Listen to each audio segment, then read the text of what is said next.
Labadiena, čia kanalas Martina Taro. Ir šiandien žiūrėsime Taro kortų prognozę apie jūsų užmanytą žmogų, apie asmenį. Pažiūrėsime tam tikras jo gyvenimo sritis. Štai tokiamis kortomis Gold Tarot Authors Renaissance. Ir, kaip ir sakiau, jūsų užduotis užgalvoti, apie kokį žmogų jūs norėtumėte pažiūrėti. Jeigu kartais atsitiktų taip, kad jūs kortose atpažinsite ne tą žmogų, kurį užmanėte, o visai kitą žmogų, tai būna. Tai būna. Vadinasi, turėkite omeny, kad kažkodėl tai kortos norėjo jums apie tą žmogų priminti ir kad jūs kažką turėjote apie tą žmogų naujo sužinoti. Taigi, užmanykit žmogų ir žiūrėsim. O paskui jūs pakomentuokite, apie kokį žmogų ėjo kalba.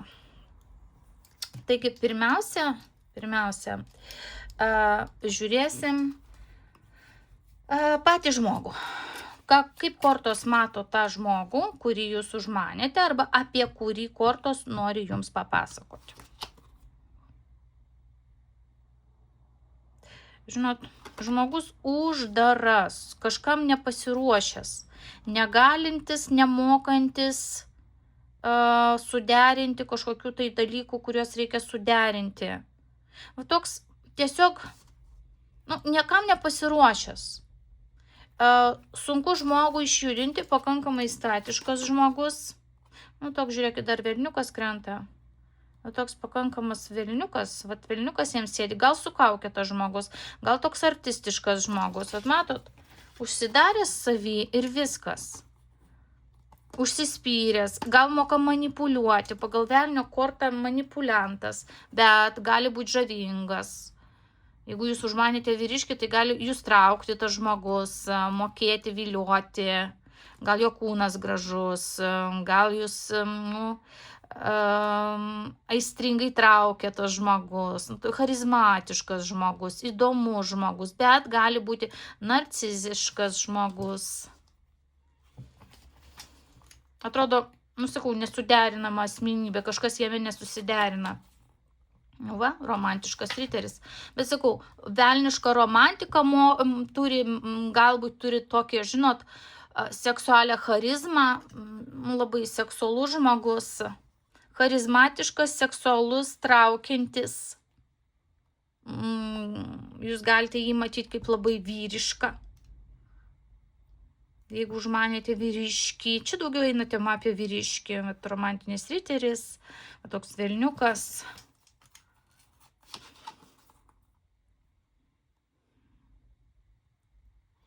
Žinot, ir dar žmogus, toks, žinot, moka save mylėti ir gyvena taip, kaip, galima sakyti, gyvena taip, kaip nori. Ne taip, kaip kiti nori, ne taip, kaip jūs norit, ne taip, kaip jo mylimieji, šeima, artimieji, kažkas. Bet jisai tiesiog mėgaujasi pats savim, savo gyvenimu, savimi, aplinka ir tiesiog siekia to, ko nori, bet kokiomis kainomis, kad ir manipuliatyviomis pastangomis jisai pasiekia savo ir atrodo, kad jisai gyvena savo komfortą. Nelabai jaudindamasis dėl kitų norų, dėl to, ko nori kiti. Tokie momentai yra apie tą žmogų. Jeigu atpažinote žmogų, valio, jau turėjote suprasti, ar tai tas žmogus, kurį jūs užmanėte, ar tai vis dėlto kortos nori papasakoti jums apie kažkokį tokį kitą žmogų. Gal ten koks buvusysis, nežinau, jūsų. Gal dar kažką nori plačiau atverti jums. Arba užtikrinti, kad jūs nebepadarytumėte tokių klaidų su tokiais žmonėmis.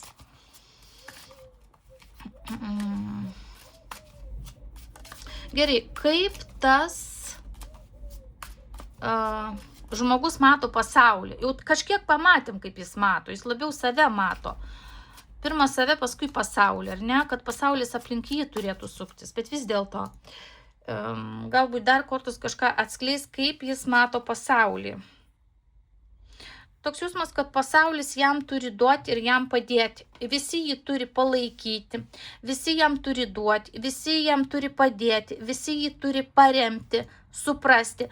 Toks jausmas, kad jis galvoja, kad pasaulis kiti yra jam skolingi. Ir ypač moteris.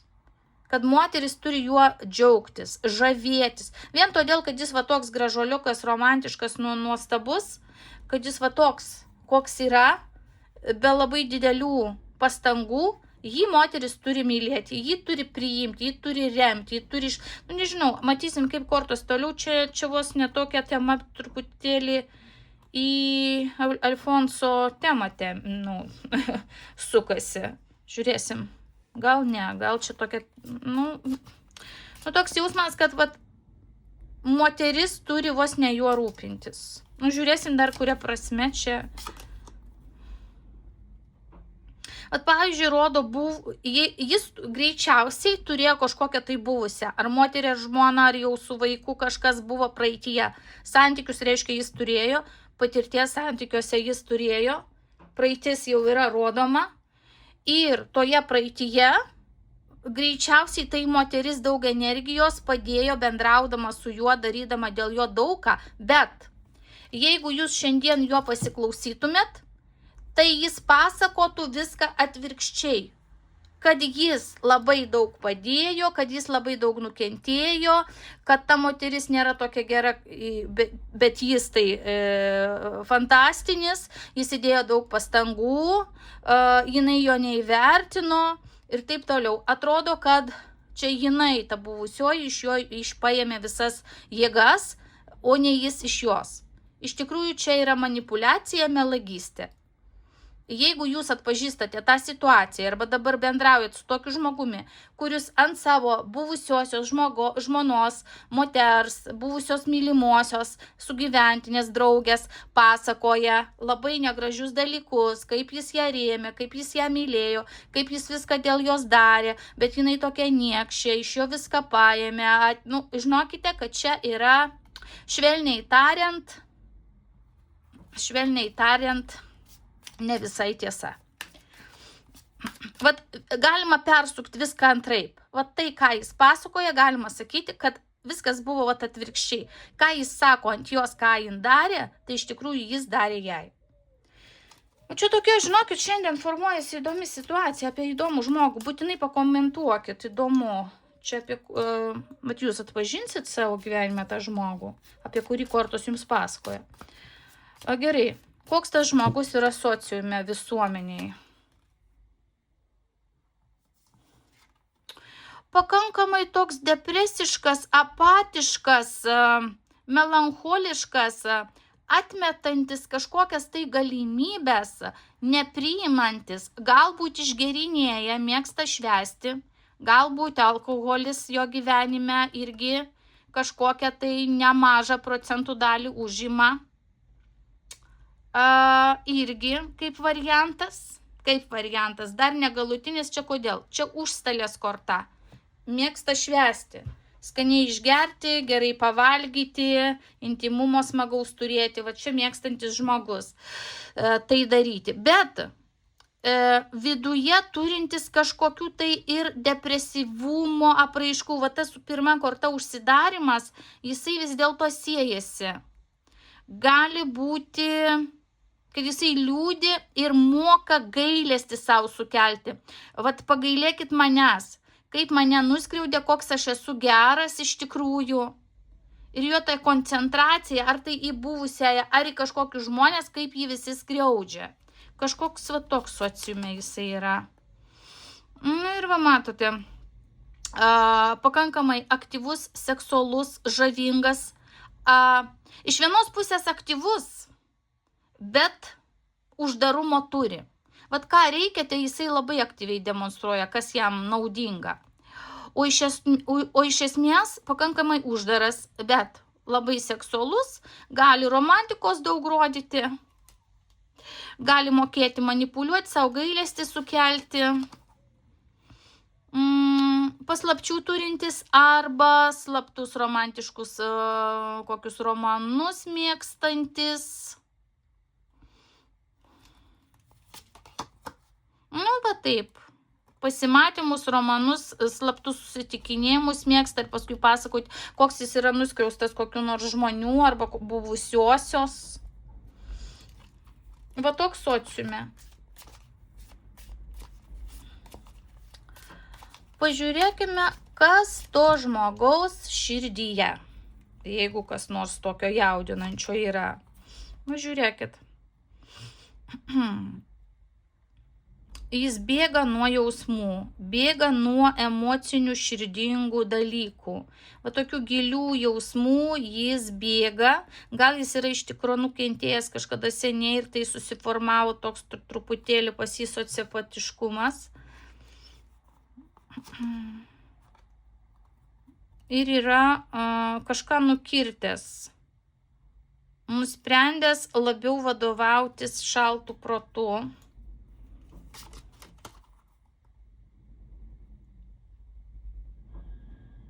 Nu, toks jausmas, kad jisai, vat, būna momentai, kai ta širdis jo atsidaro. Pasakysiu taip, 50 ir 50. 50% širdis užrakinta, 50% laiko, 50% laiko įmanoma surasti kažkokį laiko tarpelį, kad tą jo širdį pasiekti. Bet tai rodo sunkiai. Neina greit sugauti to tarpelio, jis kaip matėm uždaras ir čia rodo uždarumą ir jis labai saugo tą savo vidinį jautrųjį pasaulį. Be galo. Ir toks jausmas, kad kažkas yra buvę praeityje, jis taip gydosi ir saugosi.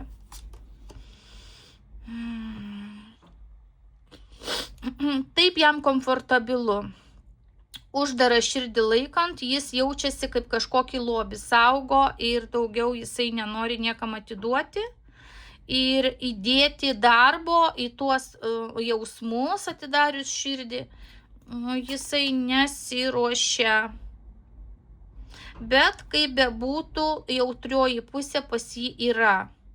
Nors tas velniukas kažkiek yra ir tikro velniuko pas jį yra, bet čia yra ir didelė kaukė, kad paslėpti, va čia jau toliau parodomi yra jausmai, jis dirba su tais jausmais, kad jie neišlystų ir jam netrukdytų. O tokie yra momentai. Žmogus kažkada buvo galbūt įskaudintas, ar nuskriaustas, ar nukentėjęs ir viskas. Dabar jisai visiškai laiko užrakintą savo jautrėje pusę, nors pas jį yra. Kokie to žmogaus norai?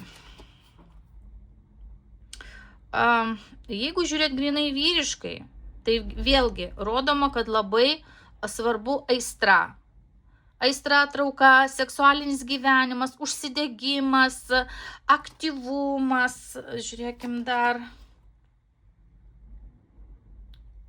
Labai kažkodėl, tai vis dėlto ir pagal velniuko, ir čia ir kitų kortų, ir čia va, žinot, labai tam vyriškiui yra labai svarbu aistra, labai svarbu kūniškas, va, tas visas pasitenkinimas, gražus kūnas, seksualiniai santykiai, intimumas, aistra, trauka. Jis labai bijo, kad jo gyvenime gali sumažėti potencija.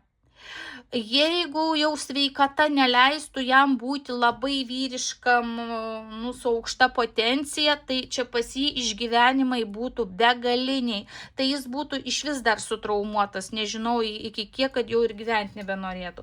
Vat jam labai, vat, pagal tą velniuką ir pagal kitus, vat čia kombinacijas kortų, be galo svarbu, vat tas vyriškas, viskas tas, kas vyriška, išreikšti tą vyriškumą, be galo jam svarbu. Nu, čia jau kaip ir pasakiau, jeigu jau ta potencija sumažėtų ir jos pritrūktų jo gyvenime, nu jau viskas, jam tada būtų apatija arba jisai pasigertų. Viskas. Tada jis mestusi į alkoholio vartojimą tokį besaikį. Vat ir viskas. Koks pas tą žmogų asmeninis gyvenimas, nors čia va jau nupiešė kortas, bet vis dėlto, koks pas tą žmogų asmeninis gyvenimas. Greitas, galima sakyti, daug konfrontacijų, pykčių, nes tokių viskas prieš vėją, daug aiškinimuose, konfliktų su aiškinimaisis. Tu tą, na, su pakeltų tonu. Bet tos meilės pas jį peripetijų, žinot, pilna. Žinot, toks jausmas, kad nuo meilės iki neapykantos ten jam sviruoja tame gyvenime. Matyti, yra moterų, yra buvusiųjų, yra nebaigtų reikalų, yra problematiškų situacijų, yra konfliktų, nebaigtų meilių, va čia visur amūro strėlės, pasirinkimai, sakau, santykių aiškinimasis, pykčiai. Todėl, kad jis gudrauja ir apgauna ir nesako ir nutyli ir pasislėpęs čia žiūrėjom kažką veikia, iš to jo velniško to tokio elgesio, iš to noro tą vyrišką potenciją parodyti, iš to užsidarimo, to jautrumo, gaunasi pas jį asmeniniam gyvenime audros, uraganai tiesiog. Patikrinkim, kaip pas tą žmogų darbo sfera.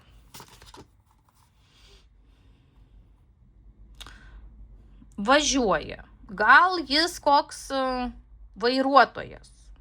O gal jis į darbą nuolat turi važiuoti. O gal jis komandiruotėj kažkur yra išvykęs. O gal jis ten, nežinau, šiaip vairuoja kokį, vežioja kokias, pavyzdžiui, siuntas, vilkiką vairuoja, taksi, pervežimai, arba šiaip susijęs su daug važinėjimų. Ir dar čia gali būti, kad turi kažkokią vadovaujamą poziciją, turi atsakomybės kažkokias tai darbe. Irgi galimas variantas. Darbe irgi tokia kaip konfrontacija pas jį yra. Jisai kažkokias tai irgi ribas laiko ribas. Taigi, darbas jo. Darbe vėl kažkokia tai moteris. Blokuojasi nuo kažkokios moters. Sunkumą duoda jo darbinėje aplinkoje kažkokia tai moteris. Kas čia vyksta? Gal jau čia darbe jis irgi kokį romaną turėjo ir dabar ten kartu su to moterim turi dirbti arba išeiti iš to darbo, gal ta moteris iš ten išeina arba jis iš ten išeina, kažkoks tai atstumimas yra darbe, įtampa. Greičiausiai turėjo romaną darbe, dabar jisai nori atsitraukti, yra, įtampa darbe. Matot, kur tik galite, matot, karminė korta tokia teisingumo. Aha, ten visi dabar matyt šneka, reiškia giljotinuoja jį, kaip tu ten galėjai. Dar viena moteris atsiranda, aš pasakysiu taip. Gerai atrodo, simpatiškas, charizmatiškas, taip kad kur gali, tiek ir sukasi jis tarp moterų. Darbe mažiausiai turi antrą moterį, toj pačioj aplinkoj ir jam nemotais. Su viena moterimi paturėjo romaną, paliko, gal darbe atėjo kokia nauja moteris, pradėjo romaną su kita. Kolegos žino, visi kalba, visi smerkia. O kaip jis dėl to jaučiasi? O jisai žvaigždė. Kuo daugiau kalba, kuo daugiau smerkia, kuo daugiau apie tai sako, tuo jisai prisimenam, kas jam svarbu. Va, aš labai vyriškas, mano potencija veikia, manęs moteris nori, aš toks charizmatiškas, va, aš žvaigždė. Jam kaip tik priešingai, moteris stresuoja, o jam gerai. Dėmesio centre, geismų centre. Pažiūrim. Tai žodžiu, darbo esmės neparodė. Visur išraiška pas jį seksualumas, vyriškumas, potencija. Gerai, finansuose. Ar finansuose ką svarbaus parodys? Eina savo vaga, turi kažkokių tai planų, neišklysta iš finansinių planų. Čia jau gerai. Kasgi dar? Gali turėti kažkokių tai, nežinau, baudų, skolų, alimentų. Gali netgi kokiuose nors socialiniuose tinkluose rodytis, jeigu gerai atrodo, savim pasitikė. Pinigų jam užtenka, aš pasakysiu taip. Pinigų užtenka, arba tie pinigai pareina dar iš jo tėvų palikimo, galbūt yra, sakykime, tėvai, kaip sakoma, irgi nepalapiniai gyvena. Ir manipulacijos va tokios geros, šou. Aš sakau, gali kažkur iš šou irgi paimti pinigus, mokėti įtikinti, gal kokiam, aš nežinau, irgi socialiniam tinkle ten uždirba, kaip variantas. Su vaikais pinigai susiję, gali mokėti elementus, bet čia gali būti dar draugai, praeitis, manipuliuoja iš praeities finansais.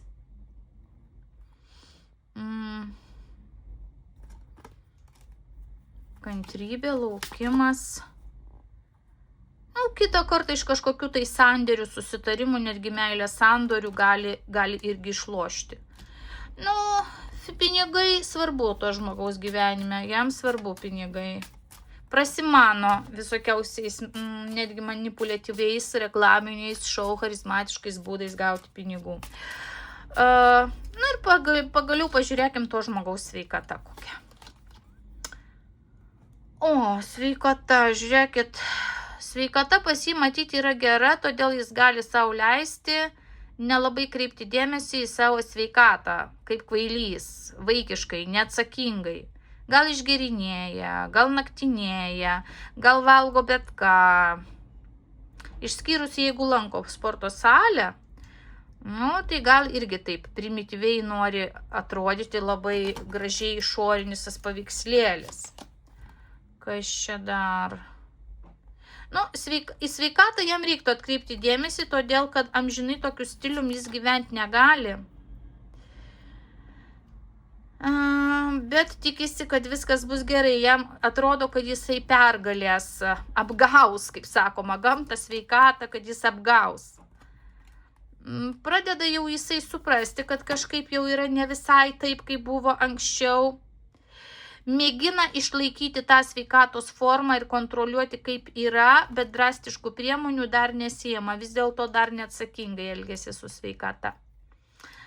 Ar jeigu jis nesiims priemonių, kaip bus toliau? Labai greitai kažkas.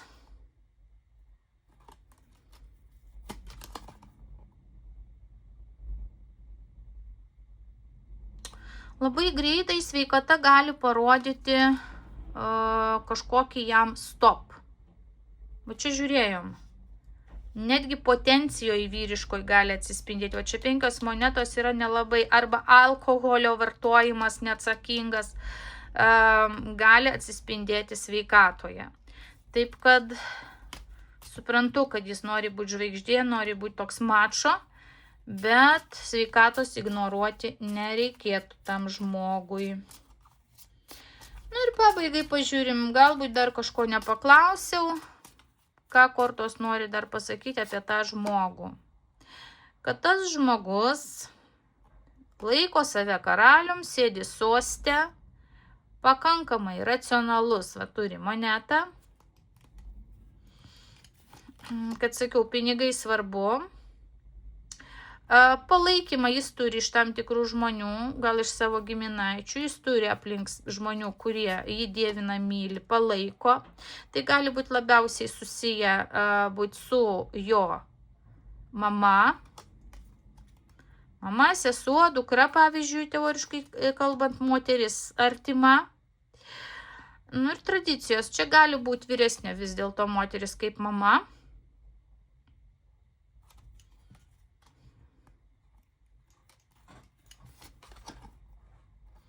Ir žmogus, kaip sakoma, turi visus šansus arba ieško, arba turi naujų šansų.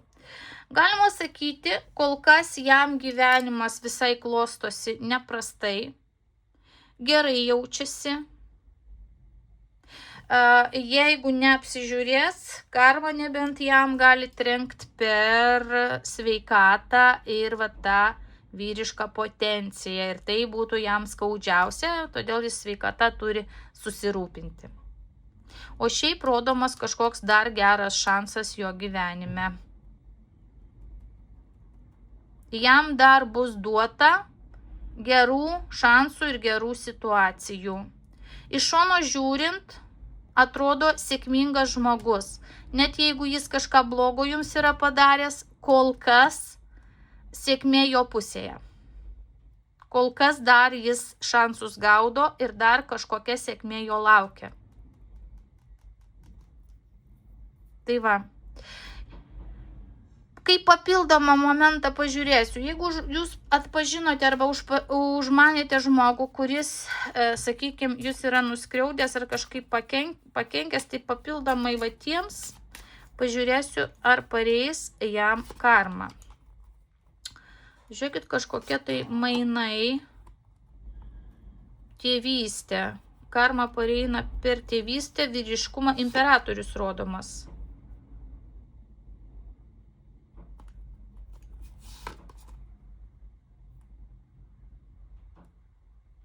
Dešimt kardų. Žinot, toks gaunasi, kad jo ar tas vadovavimas, tas ego, jisai nukris. Jisai nebegalės palaikyti to imperatoriaus įvaizdžio, nebeišeis manipuliuoti tuo įvaizdžiu. Tai nukris, jis iš to sosto kris. Kada tai bus? O, griūtis. Vat, kai jis dės paskutinės jėgas savo aktyvume, seksualume ir kažkas griūs. Oi, labai nemaloni šita korta ir iš vis toj kaladėj yra tokių tiesiog labai nemalonių kortų. Tiesiogiai pamatėt, kas įsižiūrėjot paveikslėlį, tas supratot. Karma pareis per jo seksualumą. Va taip.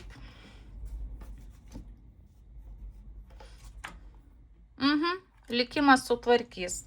Taip, kad jei tas žmogus jūs nuskriaudė, jam atsisuks karma per skaudžiausią jo vietą. Per vyrišką ego ir mažėjančią potenciją.